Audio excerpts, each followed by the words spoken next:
Siap menuai? Haleluya saudara ya. Puji Tuhan. Ya Bapak Ibu sekedar mereview khotbah saya minggu lalu. Masih ingat judulnya apa?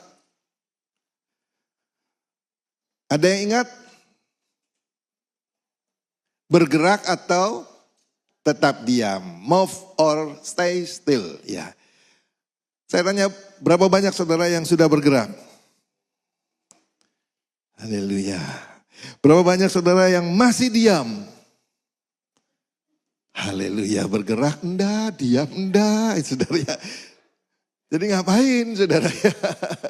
Hari ini kita akan belajar, temanya adalah why are you still, oh salah ini.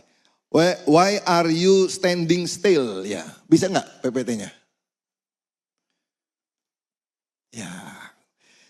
Apa bahasa Indonesianya judulnya apa?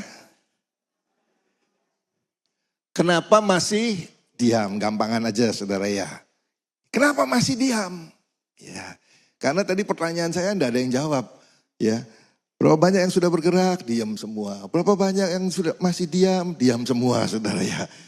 Makanya saya tanya sekarang, kenapa masih diam? Gitu ya. Kenapa masih diam? Kenapa tidak bergerak? Kenapa masih diam? Nah kita akan lihat, kita akan belajar bersama-sama ya. Jadi khotbahnya serial, ya, akan menyambung terus saudara. Kenapa? Supaya saya berharap jemaat mengerti, memahami sehingga firman tidak hanya pendengar ya, tapi pelaku saudara ya. Dan saudara melakukan bukan membabi buta, tapi ada kesadaran penuh, ada pengertian penuh ya. Makanya pelan-pelan ya, kenapa tidak bergerak, kenapa masih diam? Yang pertama saudara, klik, karena hati kita mau aman. Ya, saya percaya saudara sudah tahu firman, saudara sudah tahu kebenaran firman. Ya, saudara mengerti, ya. Tetapi karena hati mau aman, itu yang membuat kita tidak bergerak. Itu yang membuat kita akhirnya masih diam saja ya. Kita tahu harus berubah, tahu harus mengampuni, tahu harus melangkah, tetapi tetap diam. Kenapa saudara? Karena hati kita mau aman. Intinya itu saudara. Coba saya tanya, berapa banyak Anda mengerti tentang pengampunan? Halo? Semua tahu tentang pengampunan? Saya percaya. Tapi untuk mengampuni itu berat saudara. Untuk mengampuni itu sakit saudara. Untuk mengampuni itu butuh pengorbanan. Makanya seringkali kita sudah dengar, tahu firman. Tapi kita tidak bergerak, kita tidak melakukan, kita masih stay still, kita masih diam. Kenapa? Karena hatinya enggak mau saudara, korban. Ya. Sakit untuk mengampuni, waduh saudara ya. Berat saudara. Anda tahu taat? Ya.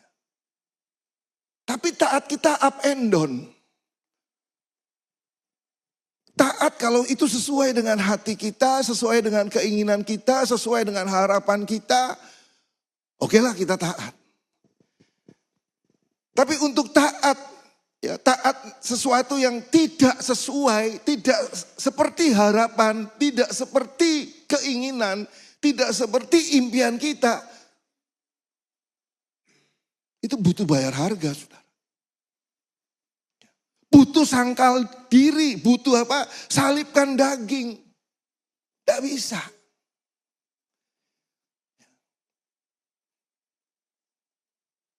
Berat, saudara. Ya kalau karir, kalau kerja, ya Anda harus taat. Kalau nggak ada taat, konsekuensinya ya jelas, saudara. Anda tidak mau mentaati aturan main dari perusahaan, ya apa yang sudah ditetapkan Anda melanggar, konsekuensinya sudah jelas, saudara. Tapi kalau taat di dalam Tuhan, taat kepada Tuhan, saudara, seringkali kita enggak bergerak, kita diam, saudara. Kenapa? Karena taat itu bayar harga, salibkan daging. Paling gampang ya, kalau saya ngasih contoh ini, Karena contoh ini paling mudah. Ya. Bukan berarti konotasinya atau pikiran saya ke situ terus, bukan saudara. Saya memberi contoh sesuatu yang mudah, sesuatu yang gampang, yang seharusnya Anda dan saya bisa lakukan. Contoh, perpuluhan.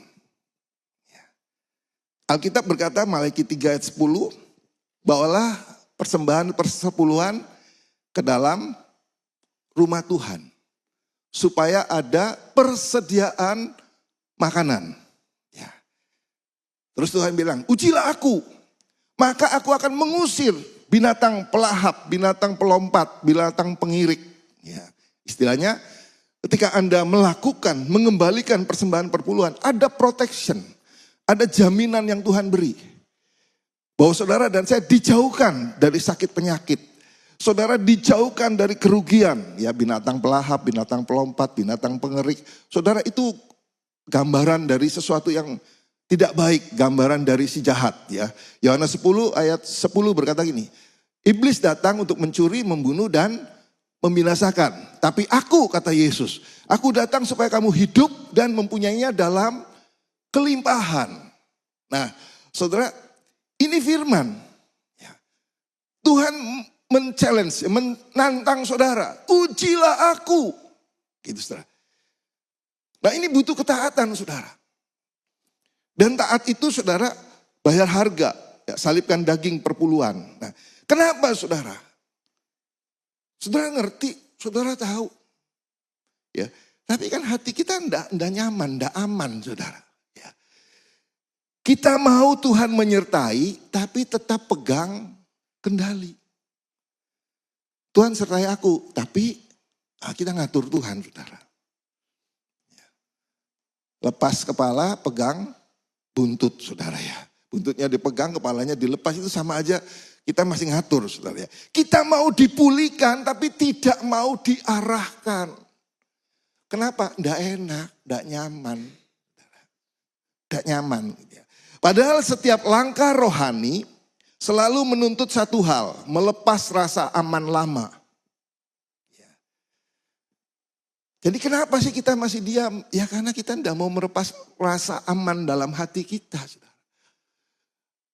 Padahal inti dari disembuhkan, inti dari dipulihkan, inti dari diberkati, saudara harus melepaskan rasa aman dalam diri. Ya, pengampunan itu tidak enak. Taat itu enggak enak, saudara ya.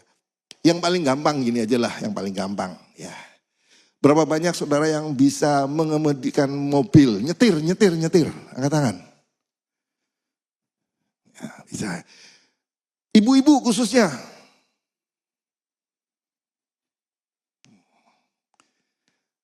Suami istri yang seringkali istrinya disuruh nyetir. Salah. Itu saya saudara. Saya ada alasannya saudara ya. Kenapa saya lebih senang Bulani yang nyetir saudara. Para suami pasti tahu. Ya, kalau suami setir, istrinya pandai setir, duduk di sebelah. Saya tanya para suami, kira-kira apa yang diomongin saudara. Halo? Ini saya mempertaruhkan loh saya. Ini pulang nggak tahu nih saya aman dah nih saudara ya. Istri kalau bisa nyetir saudara. Ya, lebih baik istri yang nyetir. Dengerin para suami, lebih aman. Lebih tenang. Ya. Tapi kalau istri duduk di samping bisa nyetir, sepanjang kenangan saudara ya. Pelan-pelan salah. Cepet salah. Betul gak saudara? Setuju. Ini kalau anak-anak saya ada di sini paling keras bilang setuju pasti saudara.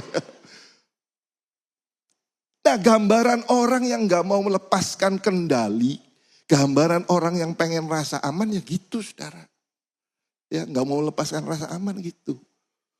Ya, dikomentarin terus saudara. Ngebut salah.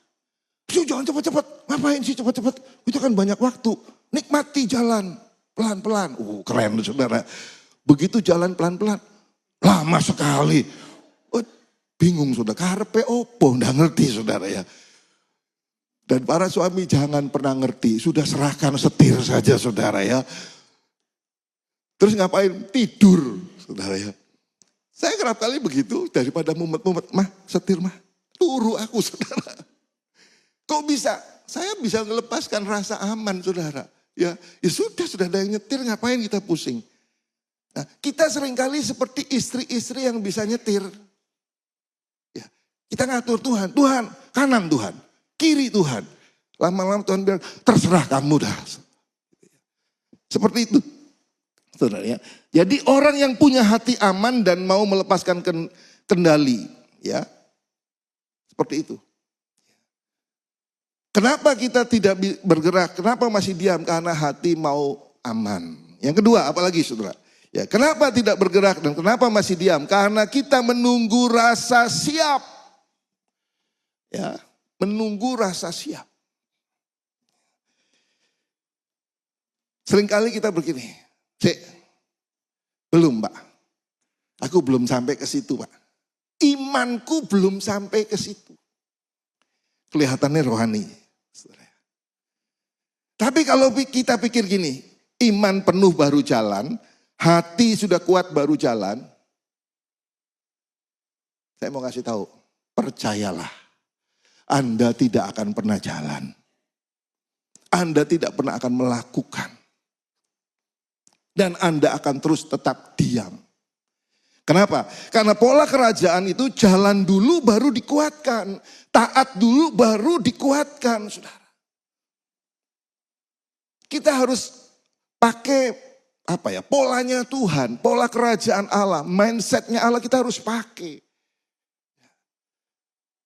Jangan kita berpikir seperti diri kita sendiri saudara. Tidak bisa.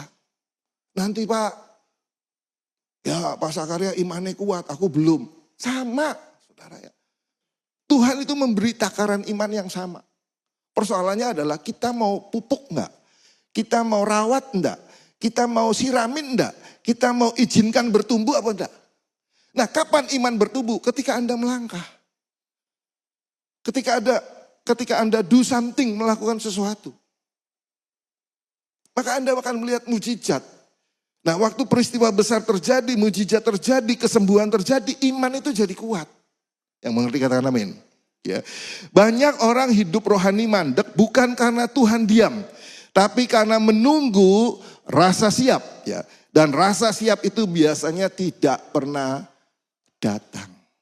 Dengar baik-baik, rasa siap itu tidak pernah datang. Gampang ini saudara. Aku mau beli mobil, aku mau beli rumah, aku mau beli sepeda motor. Yang gampang lah. Kadang kita berpikir gini, aku tidak mau utang. Nanti aku tunggu, aku punya duit. Aku baru beli mobil.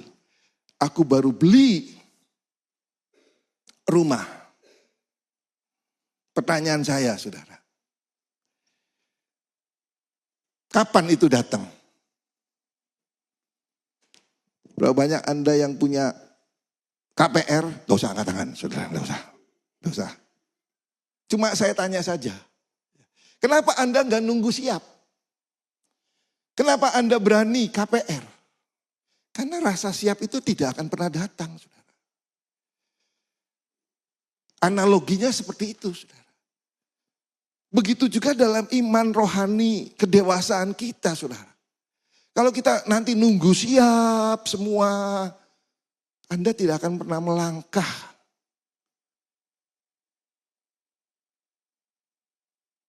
Jadi ayo melangkah. Nanti Tuhan akan sertai. Yang ketiga, saudara. Yang ketiga, kenapa kita tidak bergerak? Kenapa kita masih diam? Satu, karena hati masih mau aman. Kedua, karena kita menunggu rasa siap. Yang ketiga, baca sama-sama, 2, 3. Karena tidak melihat teladan. Wis angel, kalau kayak gini angel saudara ya. Angel saudara. Ya, kalau Anda berpatokan, aku berubah. Kalau Kalau si A, si B, si C, susah. Saudara. Gereja sekalipun tidak ada yang sempurna, saya mau kasih tahu. Hamba Tuhan sekali berapapun saudara, tidak ada yang sempurna. Kalau patokannya Anda melihat teladan, wis angel saudara ya. Hamba Tuhan gereja seperti saudara dan saya sedang belajar jadi baik, sedang belajar jadi benar, sedang menuju keserupaan dengan Kristus. Yang percaya katakan amin. Kita semua ini sedang menuju keserupaan dengan Kristus. Jadi kalau saudara mau melihat teladan di antara kita, tidak ada, saya beritahu. Mungkin saja satu sisi teladan, tapi sisi yang lain belum tentu saudara. Iya Pak ya saudara. Teladan kita itu hanya satu, siapa? Yesus teladan kita. Dan Yesus sudah melakukan perbuatannya yang ajaib saudara. Mazmur, coba ya kita lihat sebentar. Mazmur 23 ayat yang ketiga, ada enggak ya? Lupa saya. Ya, Mazmur 23, kita baca sama-sama, 23. Ia menyegarkan jiwaku. Ia menuntun aku di jalan yang benar. Oleh karena namanya. Hanya Yesus, hanya Tuhan kita yang bisa menjadi teladan buat saudara dan saya. Kenapa? Karena dia gembala agung. Kenapa? Karena dia sudah melewati setiap jalan. Kenapa? Karena dia sudah melewati setiap proses hidup. Kenapa? Karena dia sudah melewati fase-fase hidup yang berat sekalipun. Dia sudah bisa lewati. Sekalipun aku dalam lembah kelam, ku tak takut sebab kau besertaku. Gitu ya. Sekalipun apa? Badai, topan datang menerpa. Ku tak gentar sebab kau di sisiku. Loh itu lagu Aku Percaya ya, salah saudara ya. Maksudnya Tuhan adalah gembalaku, maunya nyanyi itu saudara ya. Ya inilah, kalau bukan PL ya begitu saudara ya. Takkan kekurangan aku, ia membaringkan aku di padang yang berumput hijau, ia membimbingku ke air yang tenang, ia menyegarkan jiwaku, ia menuntunku ke jalan yang benar, oleh karena namanya.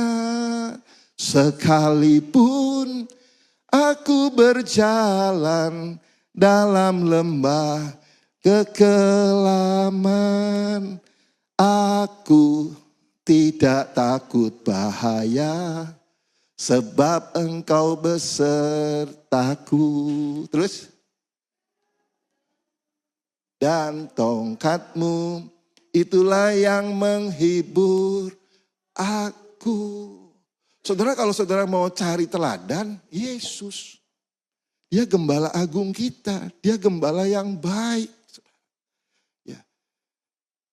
Makanya untuk do something, untuk bergerak, untuk tidak tinggal diam saja, saudara. Lihat saja Yesus. Ya. Jangan lihat di antara kita, nanti pahit, nanti jadi down, nanti jadi males, saudara. Lupa tapi sehari-hari ketemu, iya. Tapi kan bukan berarti Anda harus jadi kepahitan, jadi kebencian. Berapa ya saudara yang sering atau pernah cicipin ikan laut? Makan ikan laut? Saya tanya, asin apa tawar? Kok bisa tawar padahal sehari-hari dia di laut loh. Laut itu air asin apa air tawar? Kenapa dia tawar? Karena apa katanya? Nah, gambaran kita seperti itu saudara. Jadi tidak ada alasan kalau Anda kemudian bilang gini, loh Pak, masalahnya lingkunganku, masalahnya komunitasku, masalahnya habitku seperti ini, jadi aku tidak bisa saudara. Paulus berkata gini, janganlah engkau menjadi serupa dengan dunia ini, tapi berubahlah oleh karena pembaruan budimu sehingga engkau mengerti mana yang hidup, mana yang baik ya, mana yang kudus, mana yang benar. Seperti itu saudara. Jadi ayo bergerak. Ya, Yesus sudah memberi contoh. Ya, Yesus sudah menuntun kita, buka jalan buat kita. Lewat apa? Ketaatan. Lewat apa? Kasih. Dia taat sampai mati. Walaupun dia tahu resikonya, tapi dia taat menggenapi janji Allah menyelamatkan umat manusia. Dia sudah menyatakan jalannya kasih, saudara. Kasihnya unfalling love. Kasih yang tidak henti-hentinya. Kasih yang tidak putus-putusnya buat saudara dan saya. Sampai dia mati, saudara. Anda mau berdosa, Anda berdosa, Tuhan mengasihi. Amin. Anda bertobat, nggak bertobat, Yesus tetap mengasihi. Itu jalannya Yesus. Makanya ayo bergerak, saudara ya. Ayo bergerak. Nah, kita masuk step yang lebih dalam lagi, saudara. Apa yang terjadi kalau saudara dan saya diam? Ya, saya nggak nakut-nakutin, saudara ya. Tapi saya ingin sampaikan firman Tuhan, kebenaran firman Tuhan. Makanya tadi saya tanya, berapa yang sudah bergerak? Berapa yang masih diam? Kenapa saudara? Ada konsekuensinya. Berapa banyak saudara percaya bahwa hidup ini ada konsekuensinya? Ada konsekuensinya. Apapun yang Anda putuskan, ada konsekuensi yang harus dipertanggungjawabkan. Makanya kenapa? Apa yang terjadi kalau kita diam? Yang pertama adalah, klik, baca sama-sama. Kita kehilangan momennya Tuhan. Tuhan lewat, tapi kita tidak ikut bergerak. Lewat saudara, momennya lewat. Ada satu kisah di Matius 19. Nah, ayo kita baca sama-sama. Masuk Matius 19 ayat 21-23. Kita baca 23. Kata Yesus kepadanya, jikalau engkau hendak sempurna pergilah. Jualah segala milikmu dan berikanlah itu kepada orang-orang miskin. Maka engkau akan beroleh harta di surga. Kemudian datanglah kemari dan ikutlah aku. Terus ketika orang muda itu mendengar perkataan itu, pergilah ia dengan sedih sebab banyak hartanya. Saudara, Yesus itu tidak membuat saudara dan saya miskin. Yang setuju kata amin. Kata-kata pergilah, jualah itu semua bukan berarti kita harus jatuh miskin, tidak punya apa-apa. No. Yesus mengajar kepada kita supaya saudara dan saya hatinya, fokusnya, pikirannya bukan hanya pada harta. Karena di Amsal berkata lagi, di mana hartamu berada, di situ hatimu berada. Tuhan sedang menggeser fokus hidup kita. Yang mungkin selama ini kita fokusnya hanya harta, hanya kekayaan, hanya tahta, hanya profesi, hanya apapun itu yang lebih dari Tuhan. Tuhan mengajar, lepaskan. Lepaskan dia saudara. Ya. Tuhan bilang lepaskan, jual. Gitu. Lihat saudara, apa yang dirasa atau dilakukan oleh pemuda ini? Sedih, dia pergi. Bergerak enggak? Enggak. Dia tetap dengan posisinya, dia tetap dengan keberadaan dia. Nah, apa yang terjadi saudara? Baca kalimat yang terakhir. Yesus berkata kepada murid-muridnya apa? Aku berkata kepadamu, sesungguhnya sukar sekali bagi seorang kaya masuk ke dalam kerajaan surga. Fatal akibatnya saudara ya. Diam rohani itu tidak netral. Kalau tidak maju pasti mundur. Jadi jangan cari aman saudara. Oh aman sudahlah. Pokoknya aku nggak melakukan apa-apa, aku ke gereja saja. Wis pokoknya aku dengar, wis aku nggak mau terlibat segala macam sudah. Anda itu stagnan, Anda itu netral. Netral itu tidak maju, tapi pasti mundur. Itu sebenarnya. Ayat yang lain apa? Engkau enggak panas, enggak dingin. Engkau suam-suam di Wahyu. Terus Tuhan bilang apa? Aku akan muntahkan. Wis karuan, panas-panas sekalian, dingin-dingin sekalian saudara. Ya, seperti itu. Nah, kalau kita tidak jatuh dalam dosa, ada enggak ya? Enggak ada ya. Kalau kita tidak jatuh dalam dosa, kadang kita tidak jatuh dalam dosa. Ya. Kita cuma tidak melangkah. Benar Anda tidak berbuat dosa, tidak melakukan sesuatu yang jahat, sesuatu yang jijik di mata Tuhan. Benar. Tapi ketika Anda tidak melangkah, itu cukup kehilangan momen. Ya. Kehilangan momen, hilang saudara. Seperti itu. Ya. Yang kedua, kalau kita diam, maka yang kedua, hati makin keras tanpa sadar. Diam tidak bikin aman, diam itu bikin tumpul. Contohnya apa? Firaun, ada klik. Ya. Contoh Firaun.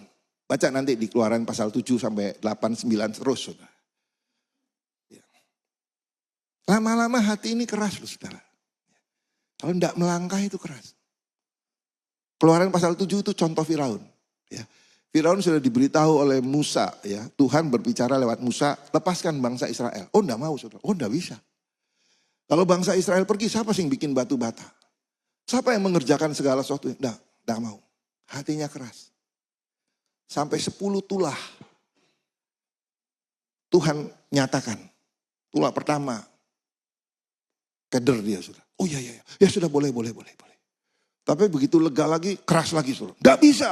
Enak aja pergi. Kerja. Tulah kedua dilakukan. Dia takut lagi saudara.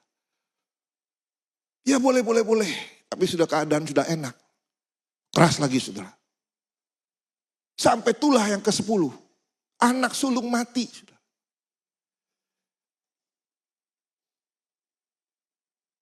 Yuk. Silakan keluar. Sudah bawa keluar. Perhatikan. Kerap kali kita tanpa sadar seperti Firaun. Kita dalam pergumulan, dalam kesesakan, kita mau ambil keputusan. Kita kemudian bilang, iya Tuhan, aku mau hidup benar. Aku mau setia, aku mau taat, aku mau sungguh-sungguh, aku mau segala macam. Saudara. Tapi begitu keadaan enak sedikit, lega sedikit saudara. Yang terjadi kerap kali kita keras lagi. Kita menolak lagi. Kita tidak bergerak lagi. Saudara, Firaun ini luar biasa. Saudara. 10 tulah tidak membuat dia untuk bergerak. Tapi yang terakhir apa? Dia malah kejar saudara ya. Dia kejar. Ya klik lagi. Dia kejar bangsa Israel. Ya. Akhirnya bukan cuma Israel tertahan, tapi apa? Dia sendiri tenggelam di laut Teberau. Baca sama-sama 2-3, hati keras bukan lahir dari satu dosa besar, tapi dari banyak momen kecil yang tidak direspon. Dengar baik-baik saudara. Ya. Hati keras bukan dari peristiwa yang besar, hal-hal yang menyakitkan yang besar saudara. Tapi dari momen kecil yang tidak pernah direspon. Ayo saksi, enggak. Ayo melayani, enggak. Lama-lama enggak terus saudara. Sampai Yesus yang ngajak dia lupa, Yesus yang ngajak. Yesus ngajak, ayo enggak. Oh ya wis ditinggal sama Yesus saudara ya. Karena sudah kebiasaan saudara ya. Nah ya. Berkat kalau kita bergerak. Ya kita lihat ya. Jadi harus balance ya. Firman itu ya merobohkan. Tapi firman itu juga harus membangun. Ya. Berkat kalau kita bergerak. Kalau kita bergerak. Ya. Klik yang pertama apa? Baca 2-3. Langkah kecil bisa buka mujizat besar. Saya perlu tanamkan supaya Anda yang tadinya tidak bergerak, Anda yang tadinya diam saja, lewat firman Tuhan ini, pendengaran yang saudara terima hari ini, saya berdoa, ya iman timbul dari pendengaran akan firman Kristus. Mendorong saudara dan saya untuk kita bergerak. Untuk kita melakukan sesuatu, do something. Kenapa? ketika kita bergerak, ya, langkah kecil kita bisa buka mujizat besar. Ada nggak ya makalahnya? Contoh janda Sarfat. Ya, baca nanti di rumah 1 Raja-Raja 17. Saya percaya ini kisah yang tidak asing. Ya, Elia diperintahkan oleh Tuhan untuk pergi ke Sarfat, menemui seorang janda, bukan janda yang kaya raya, janda yang miskin. Alkitab mengatakan gini, janda ini hanya punya segenggam tepung dan sedikit buli-buli, sedikit minyak dalam buli-buli. Bahkan lebih tragis dikatakan ini, kalau tepung yang segenggam dan minyak yang sedikit itu diolah jadi roti, kelar sudah hidupnya. The end. Mati, saudara. Karena itu musim paceklik, musim kekeringan. Ya. Nah, di saat seperti itu, saudara, Elia datang. Dan tanpa babi bu bebo, dia nemuin ibu janda ini bilang ini, buatlah bagiku sepotong roti bundar. Buat dia. Secara logika saudara, ini nemen ini. Ya. Ini kebangetan si Elia ini. Raja tega melebihi saudara. Sudah tahu mung-mungnya, you know mung-mungnya. Tapi suruh dibagi, suruh memberi.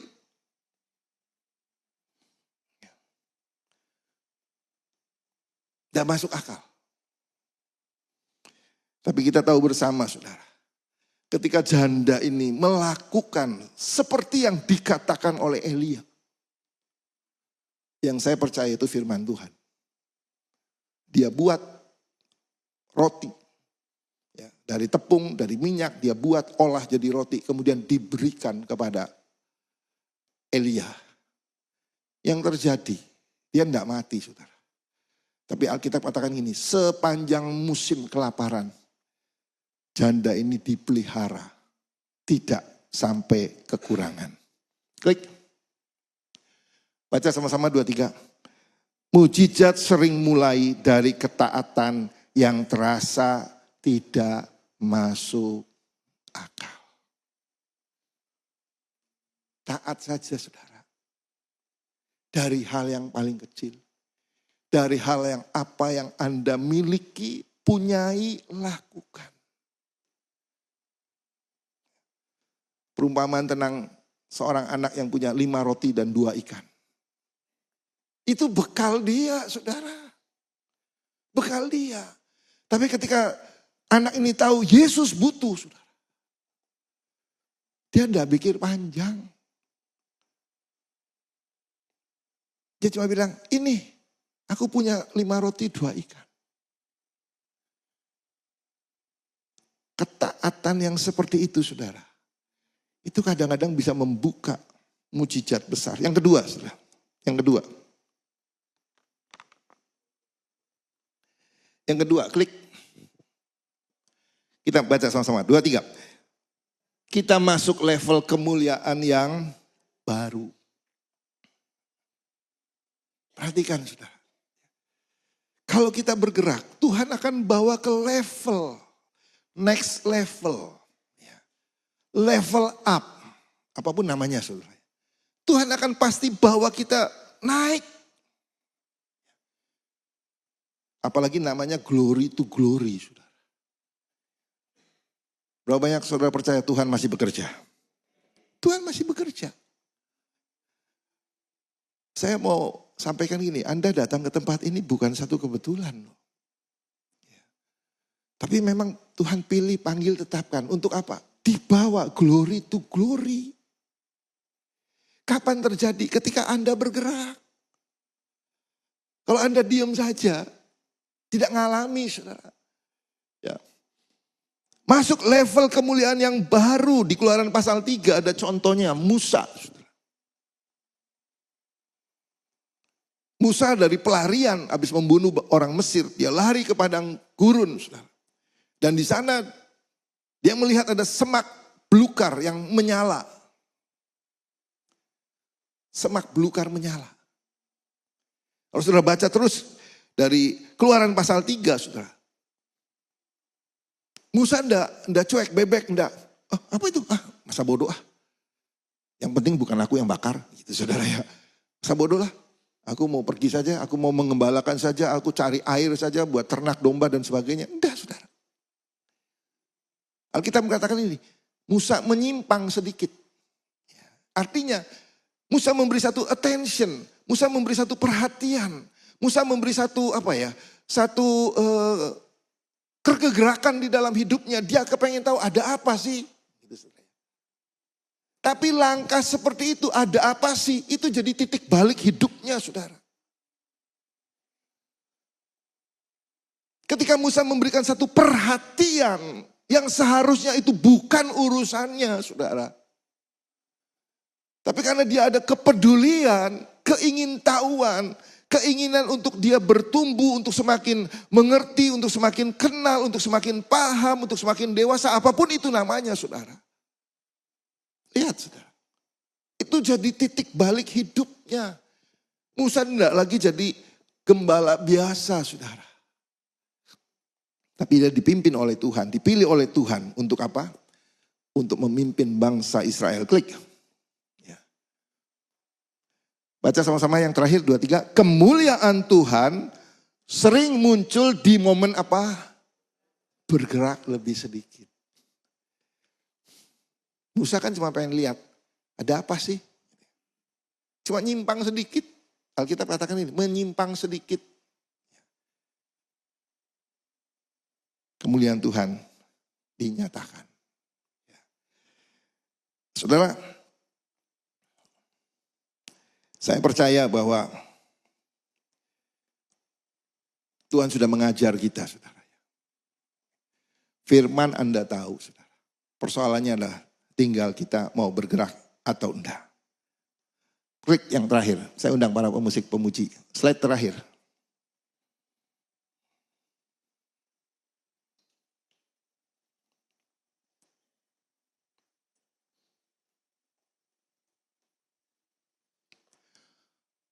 Enggak, slide satu lagi. Ya. Ayo kita baca sama-sama. Slide yang terakhir.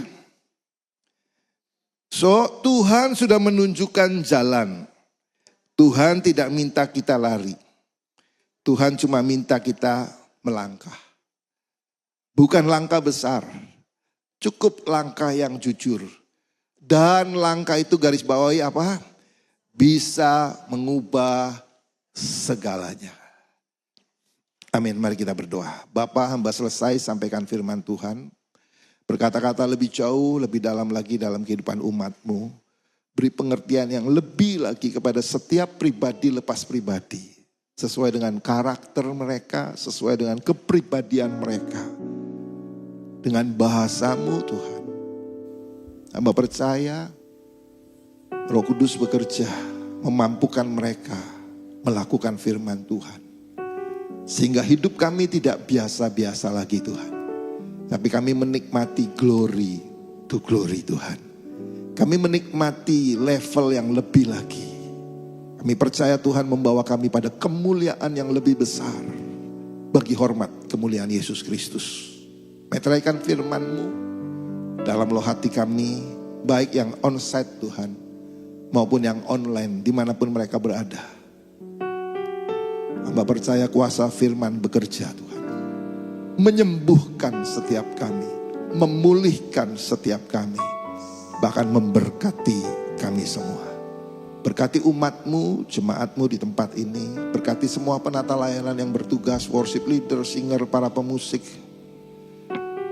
multimedia Tuhan, soundman, recording, kameramen, lighting, guru-guru sekolah minggu, aser Tuhan, pemberita pengumuman. Apapun yang dikerjakan Tuhan, perhitungkan itu Tuhan. Kami percaya langkah kecil membuat mujizat besar terjadi Tuhan. Dalam nama Yesus, berkati gereja-Mu, dalam seluruh kegiatan yang ada Tuhan hadir di tengah-tengah kami. Nyatakan kuasa kasih-Mu sehingga setiap pribadi yang datang berjumpa dengan Tuhan. Dan mengalami satu perubahan karena Yesus yang ada di dalam kami. Terpuji nama-Mu dalam nama Tuhan. Semua yang percaya diberkati bersama katakan amin, amin.